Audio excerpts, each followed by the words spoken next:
Callie K. Cool Weaver with which podcast are we doing, Alex? We are doing A Day to Be Me today.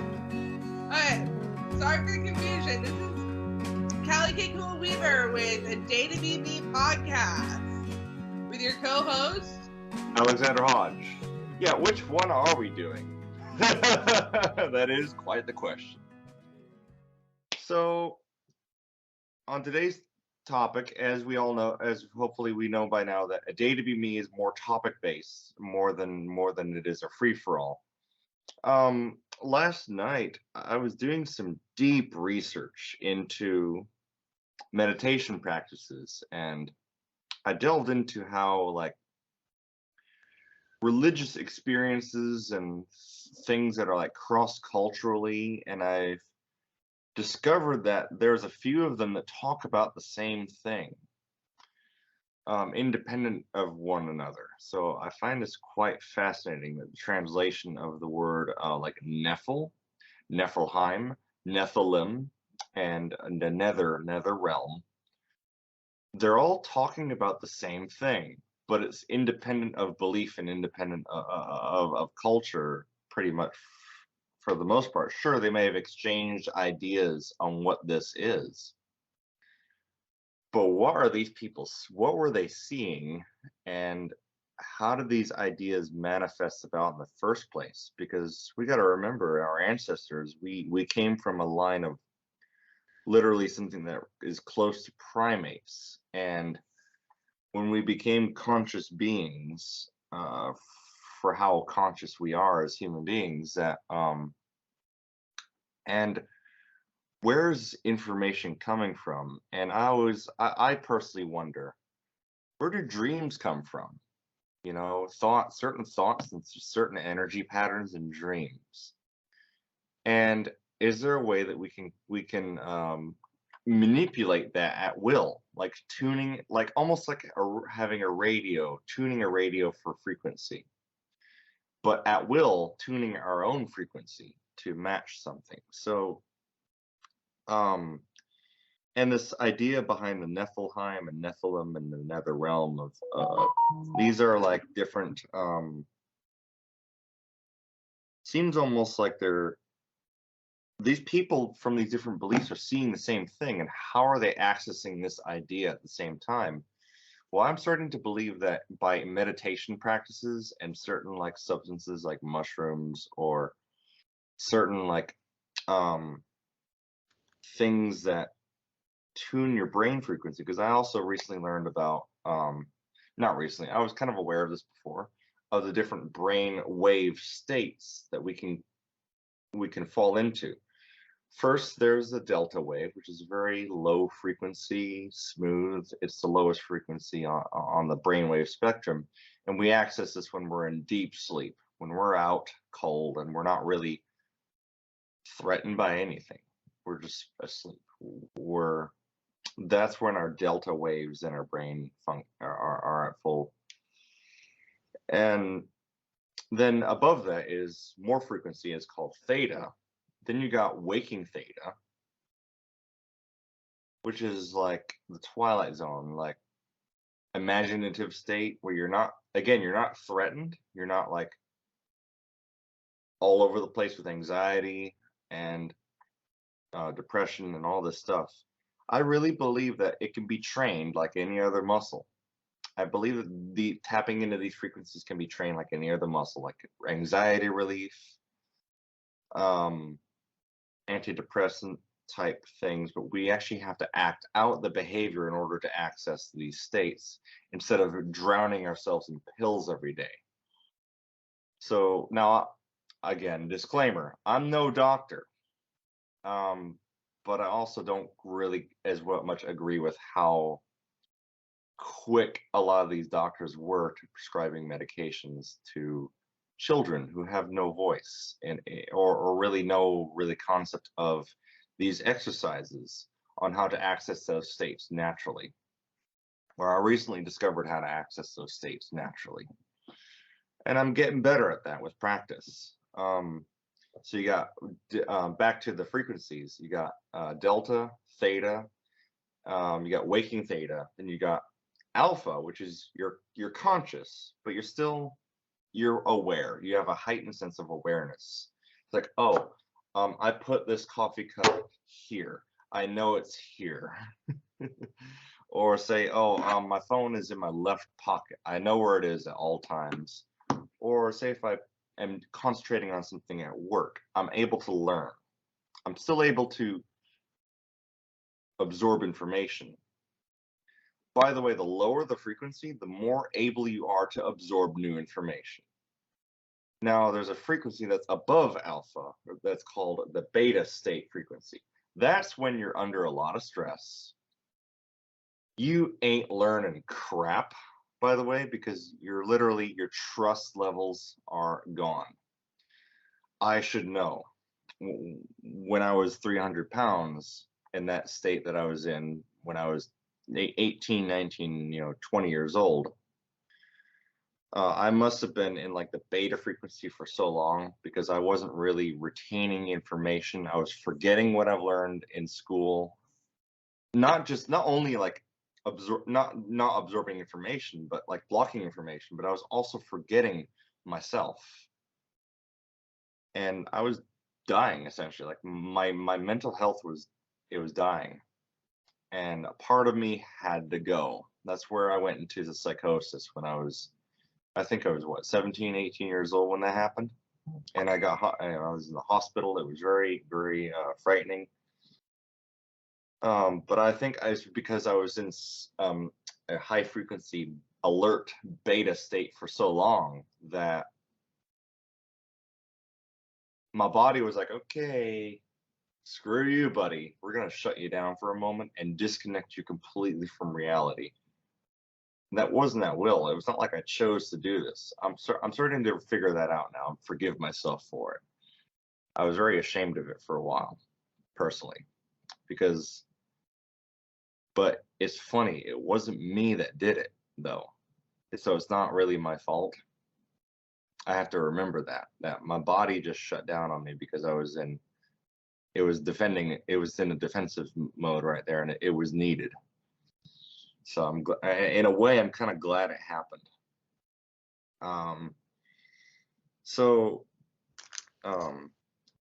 Back around to the different states. Well, I've discovered how to access and literally get into a space where I'm calm, but I'm also lowering my frequency by these meditative exercises to the point where I'm rediscovering how to learn, how to absorb information so much more clearly now.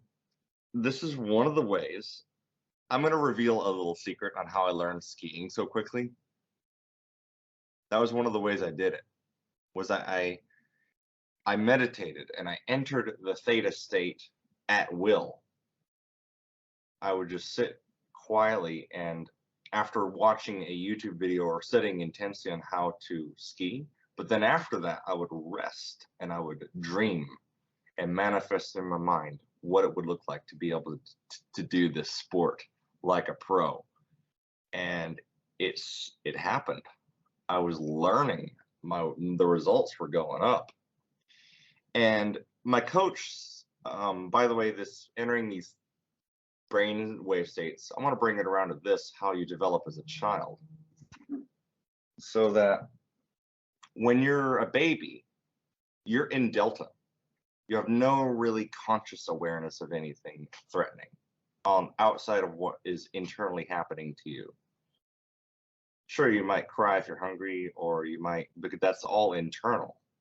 You're not really concerned with the external world at that point. You can't. There's no way, because you weren't around long enough to acquire those brainwave frequencies with age and development. Now, when you get into like 2, 3, 4 years old is when you start going into theta, where you're more aware, you're crawling around, you're exploring, right? But you're still in kind of an imaginatory state internally. You're not really aware of external and learning from external environments, typically until you're like 4, 5, 6, 7 years old. Then you start to explore the external world and see what you start to test your behaviors, and you kind of twist your bodies around to test yourself out. And you become more aware of the external world. and your brain starts to develop and adapt accordingly into these more alpha wavelength wave brain states. And there was this famous quote, I think Alan Watts also said this, so if you want to look Alan Watts up, go right ahead. He said, to enter the kingdom of the God, you have to first become once again as a child. One of the ways to be able to learn a lot more clearly, I've discovered, is to kind of regress a little bit and forget yourself a little bit and understand that you are a beginner in whatever it is that you're learning that's new to you. So you kind of have to become that. You have to become a child again in order to absorb information without getting anxious of threat or judgment. If you're beginning at something, then of course you're not going to know what you're doing. You got to remember that. So you got to become again as a child, but as adults, we're anxious. We like to know how we fit in with relative to other people. So one of the ways that I've learned to ski so quickly, and it was very fascinating what my coach said to me. He said, "Wow, Alex, most adults don't pick it up this quickly. What are you doing, man?" He asked me that. It's like, "What are you doing, man?" And that's what I was doing. I was re-entering my childlike brainwave state in theta through meditation, and forgetting about what other skiers are judging me as. Just forget that, because I'm new. A year of doing that, I was already skiing parallel. I was picking it up. It was picked up so quickly. But one of the ways that I was able to do that was to forget and forgive myself for being a new guy. Probably a lot of people have experienced that. When you're new, you know you're going to get crushed. You got to kind of forget that sometimes, man. I mean, subordinate your ego, kind of let it go. You know you're new. You know you can get crushed because now you're an adult. You're aware of threat. You probably have been crushed before by people that are older than you, that are have it more than you. I think everybody's been seeing people that are like that. That are like, yeah, Callie, yeah, you're a survivor from a narcissist, so you should know. Experiencing that kind of threat and being aware that that's out there. There's some snakes in the Garden of Eden. You know, there's some demons out there that there's an enemy that doesn't want you to make it. Well, I say, okay, bring it, because I'm new. You can't crush somebody the first time when they're new, but you know you can though, right? Like, you know you can crush the new guy if you want to. If you can't really, that's an ego thing. That's kind of one of those terrible aspects of human nature that with morality we've learned to control. You know, it's not just about winning the game. It's about playing the meta game. If you're able to pass on what you know to someone that is first starting, that's very important.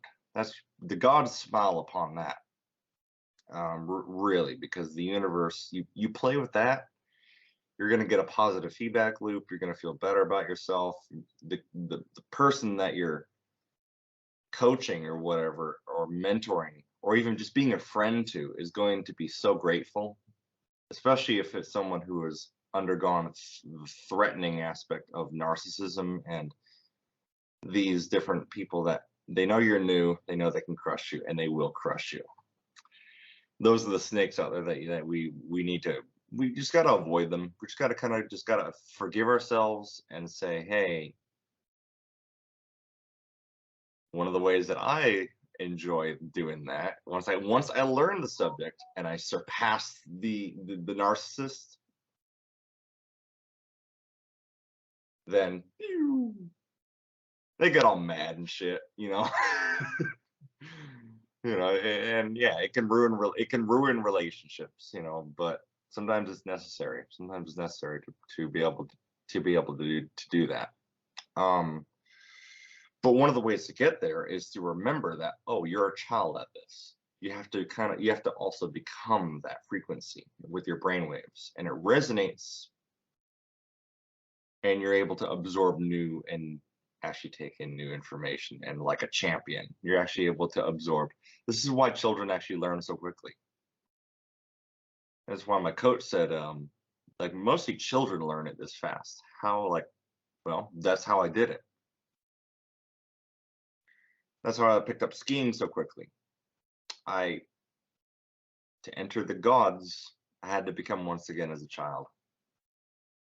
And by doing that, it was like I was able to learn like one too.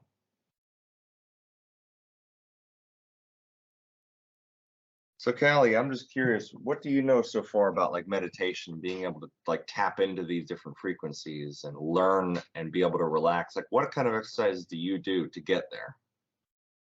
Well, I have very good connection with my inner world.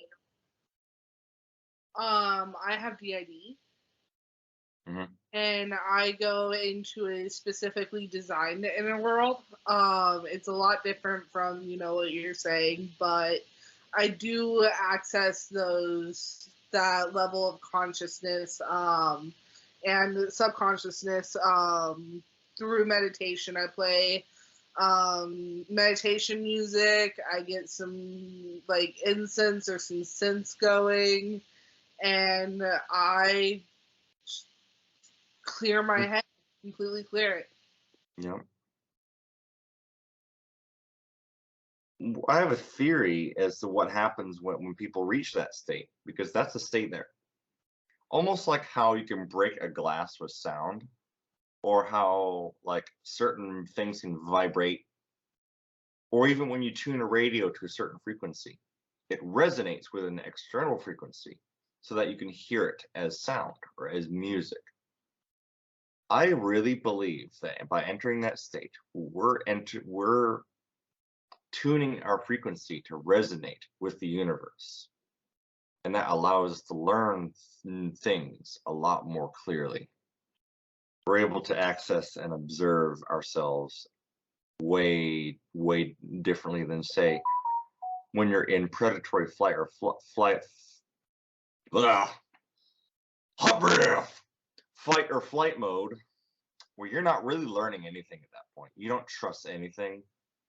Callie, I think you've been there too, where you're just not learning. And believe me, that is as frustrating as it is for other people as it is for you. I had a very interesting dream last night about that, where it was funny. It's almost like I was arguing with a lesser version of myself in this dream, where I was arguing about why it is that I have to work, why it is that I have to do what I do, right? And they say if you can't, if you're arguing with a fool, walk away.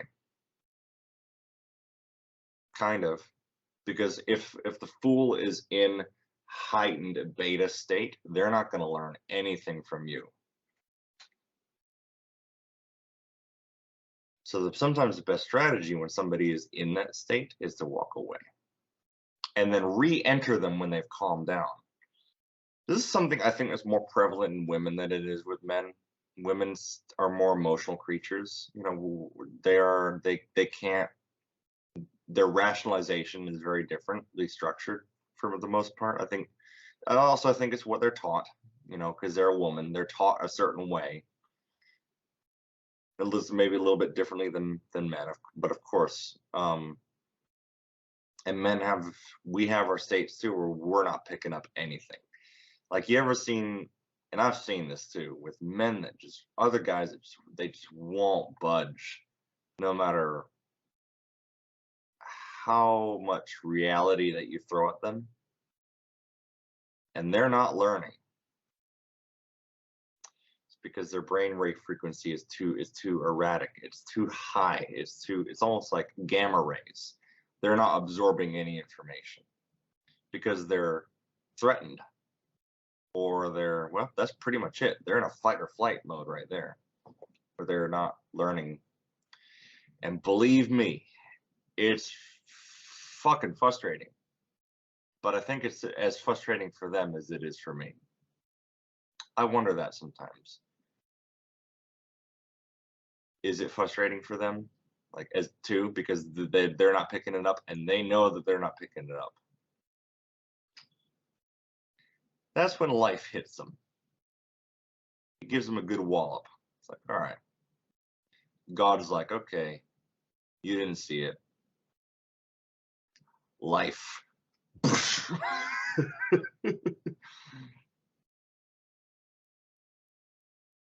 Now it's like the tale of Jonah. You know, you're in the belly of the whale. How did I get here? You know how you got there subconsciously. You know how you got there, but you chose not to, or you chose not because you were in such a high frequency threat and state all the time. You didn't allow yourself to calm down and forget yourself, forget your ego, and absorb the information as it is and learn. My hopefully takeaway from this is that people learn how to access that state and just figure out how, like, to access and calm down and just look at reality for what it is. It's like the blind gorilla test, you know, like our ambition sometimes blind us to the reality. Those that get a chance, look up the blind gorilla test. About 50% of the people that first see that, they don't see what actually happens in that video because they're busy focused on counting what it is they have to count first. Check it out. It's called the blind gorilla test. So Callie, is there anything you want to add to that? Oh, covered quite a bit. Good job, Alex. Thank you. Yeah, I did my homework. And again, if there's anyone out there that might know more, please. I may be wrong. I may be totally wrong about this. Who knows? I don't know. You know what Marcus Aurelius once said? He said he's the wisest man in the area because he admits to knowing nothing.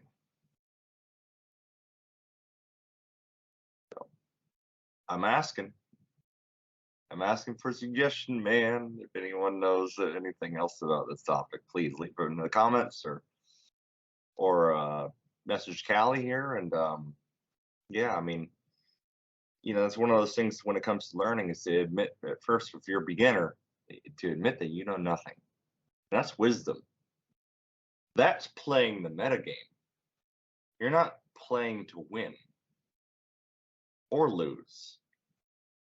You're playing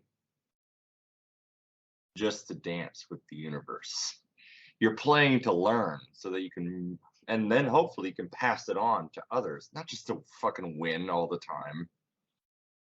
Pass the knowledge on once you get it. Be a teacher, because look at what's happening to the world. We get a lot of people that are not teachers. And we see where we are with Ukraine. I think we know what, and that's not just who, it's what the enemy is.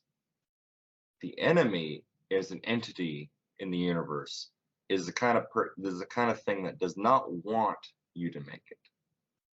Now your ally wants you to make it. It wants you to figure this stuff out. And the enemy does not. He does not want you to enter the kingdom enter your own kingdom and rule it, you know, and actually be able to navigate within it. The enemy does not want you to do that. And when I say the enemy, I don't just mean a person. It's a meta force that's out there. I should know. I have encountered it. I've even embodied it on occasion. I will admit, there are some people that sometimes I don't want them to make it. That's part of my competitive drive. But I got to remember, that is the enemy that is within me. That is this meta enemy that sometimes takes me over. I mean, you know, it's good to realize that, though. It's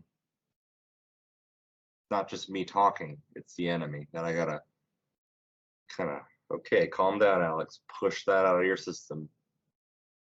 You gotta love, be compassionate, and teach and help. There's some real utility in that.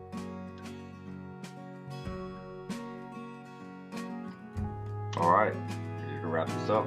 Okay, well, thank you for joining us on A Day to Be Me podcast. We have our co-host, Alex Hodge. I'm Callie K. Weaver. Have a good night, everyone. Good night, guys and gals.